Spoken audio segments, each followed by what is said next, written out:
Lu pernah nggak lagi sendirian malam-malam, terus nggak sengaja nonton film horor, dan besoknya malah nyari film horor lain, padahal udah tahu bakal takut. Udah tahu nggak bisa tidur, tapi tetap aja nonton. Nah, lo nggak sendirian. Banyak orang kayak gitu. Tapi kenapa sih? Emangnya kita semua ini doyan disiksa rasa takut? Oke, mari kita mulai dari fakta menarik dulu. Ternyata tubuh kita tuh punya reaksi yang cukup kompleks pas nonton film horor. Detak jantung naik, napas makin cepat, dan otak kita langsung aktifin mode siaga 1. Kayak kita beneran dalam bahaya padahal cuma duduk di sofa. Nah, ini yang bikin unik. Rasa takut yang lo alami itu palsu, tapi sensasinya nyata. Dan otak kita anehnya suka banget sama itu. Ini disebut benign masochism alias masokisme jinak. Kita menikmati sensasi negatif dalam kondisi aman. Kayak makan pedes sampai nangis atau naik roller coaster sampai mual. Tapi tunggu dulu, kenapa otak kita suka ditipu gini?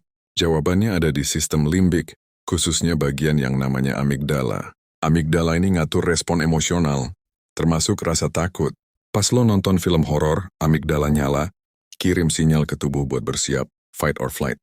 Tapi karena kita tahu ini cuma film, otak juga kasih sinyal bahwa kita aman. Nah, kombinasi antara rasa takut dan rasa aman ini yang bikin kita kecanduan. Ibaratnya, kita kayak punya rem dan gas yang dipijak barengan. Serem, tapi seru. Deg-degan, tapi nggak beneran bahaya. Adrenalinnya naik tapi nggak ada konsekuensi nyata. Dan itu memuaskan banget. Selain itu, nonton film horor juga bisa jadi semacam latihan buat otak kita. Serius, otak kita dilatih buat ngebedain mana yang nyata dan mana yang enggak. Dan makin sering kita latihan kayak gini, makin jago juga kita ngatur respon stres kita di dunia nyata. Tapi bukan cuma karena sensasi doang. Ada juga unsur sosialnya. Nonton film horor rame-rame itu memperkuat ikatan sosial.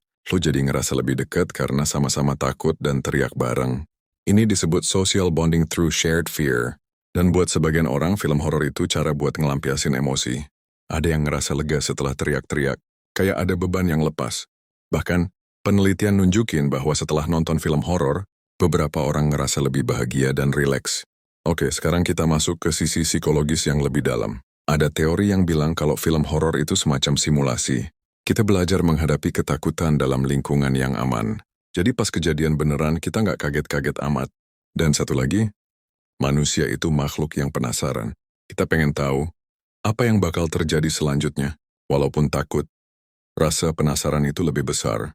Kayak ada kepuasan tersendiri pas berhasil ngelewatin film horor sampai akhir. Tapi ya, gak semua orang cocok sama genre ini.